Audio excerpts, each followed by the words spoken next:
calma, la luz de la luna pintando senderos plateados sobre las olas. Pero el silencio se hizo añicos cuando los operadores de radar a bordo del USS Normandy detectaron una formación. 4 F-16 venezolanos surcando el cielo nocturno, armados y dirigiéndose directamente hacia el grupo de portaaviones estadounidense. Para los hombres y mujeres a bordo, esto no era un ejercicio. Los aviones venezolanos no realizaban patrullas rutinarias, estaban sondeando la línea, probando si la Marina de los Estados Unidos parpadearía primero. Cada aeronave llevaba armamento real, sidewinders, cohetes no guiados y, al menos en un caso, un misil antibuque colgado bajo sus alas. Detrás de ellos, la inteligencia sugería que más cazas estaban repostados y listos en la base aérea El Libertador. El mensaje era claro: Venezuela estaba dispuesta a escalar, y el momento era deliberado. Apenas unas horas antes, su Ministerio de Defensa había anunciado la movilización de 25.000 soldados a lo largo de la frontera colombiana y la costa noreste. Tanques, transportes blindados y unidades de milicia se desplegaron en posiciones fortificadas. Mientras Caracas presumía de su preparación soberana contra lo que llamaba provocación yanqui, para Washington lo que estaba en juego no podía ser mayor. El Grupo Anfibio de Ataque de los Estados Unidos había desplegado 8 buques de guerra en aguas del Caribe. Destructores, cruceros y el submarino de propulsión nuclear USS Florida con sus 154 misiles Tomahawk listos para disparar. Más de 200 interceptores de misiles y armas de ataque rodean ahora la flota. 10 F-35, cada uno capaz de volverse invisible al radar enemigo, habían aterrizado en Puerto Rico solo 2 días antes. Y por encima de todo, las palabras del presidente Donald Trump resonaban como una recámara cargada. Cualquier aeronave venezolana que amenace a las fuerzas estadounidenses será derribada sin dudarlo. Pero esta confrontación no nació de la noche a la mañana. Durante meses, los P-8 Poseidón y los buques guardacostas de la Marina estadounidense habían interceptado convoyes sospechosos en aguas del Caribe, operaciones que Venezuela acusó de ser cortinas de humo para un cambio de régimen. Caracas afirmó que las llamadas patrullas antidrogas eran un pretexto para estrechar el cerco sobre el presidente Nicolás Maduro. El gobierno de Maduro, ya aislado por las sanciones y el colapso económico, se apoyó fuertemente en Moscú y Beijing para obtener salvavidas militares, contratos para drones, repuestos para cazas y susurros de sistemas de radar enviados discretamente en cajas marcadas como equipo agrícola. Cada paso arrastraba el Caribe más cerca de un punto de inflamación. Lo que los pilotos venezolanos no vieron mientras sus cabinas vibraban por la turbulencia fueron las contramedidas silenciosas que ya estaban activas. Destructores estadounidenses con sistema Aegis rastreando cada aleteo, un E-2D Hawkeye orbitando en lo alto, su radar tejiendo el espacio de batalla en una red de muerte. Sumergido debajo de ellos, el USS Florida escuchaba cada frecuencia, sus misiles bloqueados a coordenadas que habían sido mapeadas semanas sus antes. perfiles furtivos, Los preparados para el F-35 en lanzamiento. Puerto Rico El ya cuadro de muerte estaba esperando. Y entonces, cuando el avión venezolano líder cruzó la línea invisible de no retorno, la orden crepitó a través de canales seguros. Sombra 2. Ataque. Lo que sucedió a continuación conmocionó al mundo. Y querrá quedarse con nosotros hasta el final porque la respuesta de la Marina de los Estados Unidos no solo decidiría la noche, sino que reescribiría el equilibrio de poder en el Caribe. Los aviones venezolanos no llegaron desprevenidos. Caracas había estudiado las tácticas de portaaviones estadounidenses durante años, a menudo a través de ejercicios conjuntos con asesores rusos que compartían manuales de la era de la Guerra Fría. Los 4 F-16 de la primera oleada volaron en una formación de diamante cerrada, manteniendo las firmas de radar compactas. Sus pilotos recibieron instrucciones de volar bajo sobre la superficie del mar, enmascarando el terreno, lo que obligó a los radares estadounidenses a separarlos del interminable desorden de las olas. Fue una maniobra de alto riesgo, pero les ganó segundos preciosos. A bordo del USS Normandy, los marineros observaron cómo aparecían las pistas en la pantalla del radar Spy-1D. Distancia de intercepción, 30 millas náuticas. Velocidad Mach, 0.9.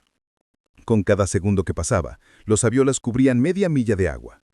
El Centro de Información de Combate sabía que tenían menos de 4 minutos antes de que los aviones venezolanos estuvieran dentro del alcance de lanzamiento de armas contra el portaaviones USS George H.W. Bush. El perfil de amenaza era escalofriante. Cada F-16 estaba equipado con misiles AIM-77 Sparrow, capaces de impactar a los cazas estadounidenses a 30 millas. Y sus puntos duros transportaban cohetes no guiados, que incluso en un ataque desesperado podrían incendiar un destructor. Pero el as escondido debajo de un fuselaje era peor. Un AGM-84 Harpoon viejo pero aún letal, la mejor esperanza de Venezuela para atravesar el muro de defensas Aegis. Incluso un solo Harpoon impactando el casco de un buque de guerra de $1.000 millones podría cambiar los titulares de disuasión a desastre. Detrás de esta punta de lanza, las fuerzas terrestres venezolanas avanzaron hacia las zonas de concentración. 25.000 soldados habían sido sacados de los cuarteles para guarnecer la frontera con Colombia y los hitos de defensa costera cerca de Barcelona y Puerto Cruz. Las imágenes satelitales confirmaron que las unidades mecanizadas se dispersaban en refugios fortificados, mientras que las milicias erigían defensas antiaéreas improvisadas. La Armada venezolana, por limitada que fuera, había movido 2 patrulleras clase Guayquerí dentro del alcance de las rutas marítimas, desafiando a los Estados Unidos a interceptarlas. Y no era solo una jugada local. Los sistemas de misiles tierra-aire Buk, de fabricación rusa, que se creía que habían sido introducidos de contrabando meses antes, fueron reposicionados alrededor de aeródromos críticos. Radares chinos se encendieron cerca de la isla La Orchila, proporcionando una imagen aérea más amplia a los centros de mando venezolanos. Esto no fue una provocación aleatoria. Fue un intento coordinado de proyectar desafío, respaldado por la Marina de los Estados Unidos, sin embargo, anticipó cada paso. La flota había estado ensayando escenarios de negación y defensa del Caribe desde que la crisis de los misiles cubanos fue desclasificada hace décadas. Las actualizaciones de Aegis Baseline 10 permitieron el seguimiento simultáneo de cientos de amenazas entrantes. Los equipos de guerra electrónica a bordo del USS Lassen prepararon vainas de interferencia para cegar a los buscadores de misiles venezolanos. Las patrullas aéreas de combate, 2 F-18 Super Hornets, que ya sobrevolaban el portaaviones a 15.000 pies, se desplazaron hacia vectores de intercepción. El primer movimiento correspondió a los venezolanos. Exactamente a las 03:52 am, el F-16 líder elevó la proa. Su piloto armó el Harpoon y transmitió una ráfaga codificada de vuelta al mando. El misil se desprendió con un destello, su turborreactor rugiendo mientras rozaba a solo 15 pies sobre el agua, invisible para la mayoría de los radares hasta el último momento. Los otros siguieron con cohetas, surcando el cielo como cometas furiosos. El ataque había comenzado. Para la Marina de los Estados Unidos, este era el escenario de pesadilla. Amenazas en capas disparadas casi simultáneamente, intentando abrumar las defensas. Pero la doctrina de guerra estadounidense se basa en el tiempo, la precisión y una respuesta abrumadora. En 30 segundos, el cielo se convirtió en un tablero de ajedrez de fuego y contrafuego. Los interceptores SM-6 rugieron desde las celdas de lanzamiento vertical, sus botes estallando como géiseres volcánicos. La computadora Aegis dibujó trayectorias, asignando a cada misil un objetivo antes de que los operadores siquiera parpadearan. Y luego vino el golpe invisible. Un F-35 que había despegado de Puerto Rico se había deslizado en la zona de combate 10 minutos antes, sin ser visto. Desde su compartimiento de armas, un misil AIM-120D gritó en la noche, reduciendo la distancia a Mach 4. El piloto venezolano nunca lo vio venir. Su cabina estalló en una bola de fuego que iluminó el cielo del Caribe durante millas.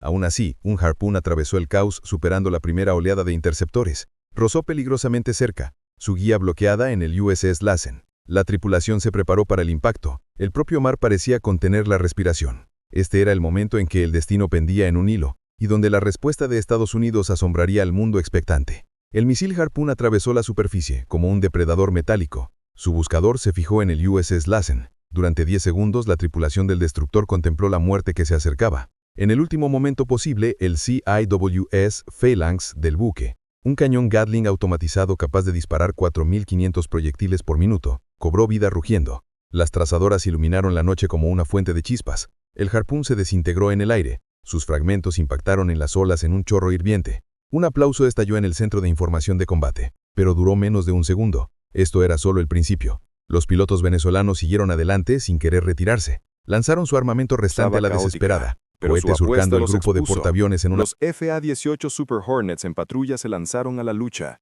desatando misiles AMRAAM con precisión letal. 2 F-16 más fueron destrozados en segundos, bolas de fuego fragmentándose en el mar. El último avión venezolano intentó escapar, los posquemadores rugiendo, pero el F-35 furtivo que circulaba sin ser visto cerró la trampa. Un solo misil selló su destino, convirtiendo la noche en una pira. A bordo del USS George H.W. Bush, la decisión llegó rápidamente. Las reglas de enfrentamiento se habían violado. El ataque ya no era una advertencia, era una agresión similar a la guerra. El almirante Raymond Garrison, al mando de la fuerza de Talea, dio la orden: ejecutar Riptide. Riptide era un paquete de represalias previamente planificado. En cuestión de minutos, el submarino nuclear USS Florida lanzó 12 misiles de crucero Tomahawk. Cada misil rozó la superficie del océano antes de adentrarse en tierra, apuntando a instalaciones de radar y bases aéreas venezolanas. Explosiones tronaron a lo largo de la costa venezolana, aniquilando nodos de mando y control. La base aérea El Libertador, donde decenas de cazas estaban repostados, fue destrozada por una ojiva de 1000 libras que craterizó su pista, dejando en tierra cualquier posibilidad de un ataque de seguimiento. Al mismo tiempo, los activos de la Fuerza Aérea de Estados Unidos se unieron. Desde Puerto Rico, el recién llegado escuadrón de F-35 se lanzó al cielo. Volando en modo furtivo, eludieron el radar venezolano y atacaron defensas costeras clave. Bombas JDAM guiadas con precisión nivelaron baterías antiaéreas y desmantelaron sitios de lanzamiento que podrían amenazar al grupo de portaaviones. En menos de 20 minutos, la columna vertebral de la defensa aérea de Venezuela estaba rota. Pero el mensaje de Washington no se detuvo en neutralizar la amenaza aérea. La inteligencia había confirmado la concentración de 25.000 soldados cerca de la frontera colombiana. El Pentágono temía que esas unidades pudieran ser empujadas hacia adelante para crear caos y desviar la atención de Estados Unidos. Para adelantarse a esto, los bombarderos B-2 Spirit, cada uno llevando 16 GBU-31 JDAM de 2.000 libras, despegaron de la base de la Fuerza Aérea Whiteman horas antes de que comenzara el enfrentamiento. El reabastecimiento aéreo extendió su alcance por el Caribe. Al amanecer, sus cargas útiles lloverían sobre los campos de concentración venezolanos, dispersando a las fuerzas movilizadas antes de que pudieran ser desplegadas. El contraataque fue abrumador, quirúrgico y devastador. La televisión estatal venezolana, que solo horas antes transmitía desafío, parpadeaba con imágenes caóticas. Aeródromos en llamas, radares destrozados y soldados que huían. La conversación en Internet confirmaba lo que los satélites militares ya mostraban. Las Fuerzas Armadas venezolanas habían sido paralizadas en menos de una hora. Aún así, la Marina de los Estados Unidos no se regodeó. Cada movimiento fue calculado para enviar un único mensaje inequívoco. Ataca una flota estadounidense y la respuesta será absoluta. Disciplina, precisión y resolución. Los sellos distintivos del poder estadounidense se habían exhibido a la vista del mundo. Sin embargo, el Caribe no estaba en silencio.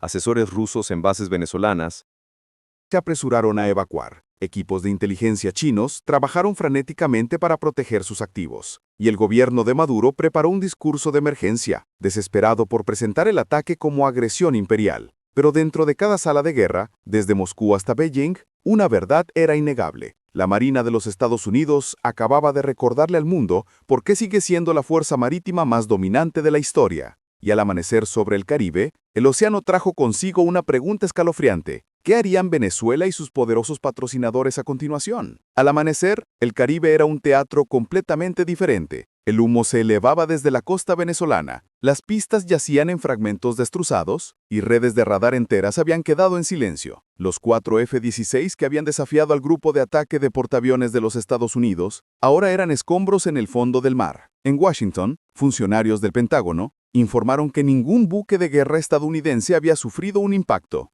Ninguna vida estadounidense se había perdido, y la respuesta había sido rápida, proporcional y decisiva. Pero en Caracas, el ambiente era de desesperación. El presidente Nicolás Maduro apareció en la televisión estatal justo después de las 9 a.m., con la voz tensa, intentando animar a su nación. Acusó a Washington de orquestar un asalto colonial y prometió que Venezuela nunca se doblegaría ante potencias extranjeras. Sin embargo, la evidencia de la destrucción habló más fuerte que las palabras. La base aérea El Libertador, una vez un símbolo de poder aéreo, había quedado inutilizada. Las defensas costeras habían sido borradas en minutos. Los 25.000 soldados movilizados destinados a proyectar fuerza a lo largo de la frontera colombiana ahora estaban dispersos, sus comunicaciones bloqueadas, su mando roto. La reacción internacional fue rápida y dividida. Moscú condenó los ataques como un ataque a la soberanía, advirtiendo que los asesores militares rusos en Venezuela habían sido puestos en riesgo. Beijing pidió moderación mientras evacuaba discretamente a su personal y aseguraba sus activos de radar.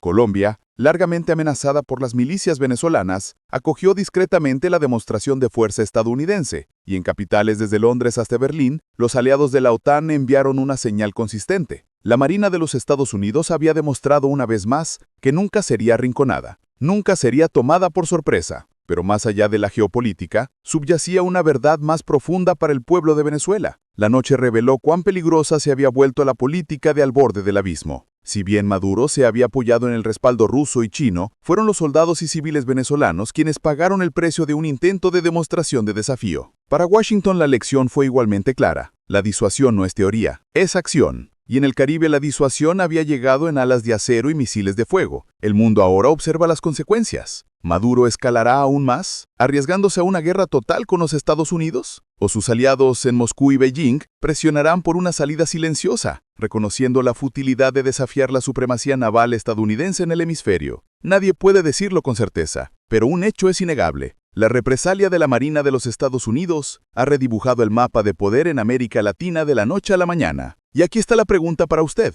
¿Qué habría hecho si hubiera estado en el puesto? ¿Ordenar contención o desatar todo el peso de la potencia de fuego estadounidense? ¿Fue esto justicia o fue la chispa de algo más grande? Díganos lo que piensa en los comentarios a continuación. Si encontró este desglose convincente, suscríbase y ayúdenos a sacar a la luz más misiones de este estilo desclasificado. Porque en un mundo de amenazas crecientes, una verdad siempre permanecerá. Cuando se desafía a la flota de Estados Unidos, la respuesta sacudirá la tierra y resonará a través de los océanos.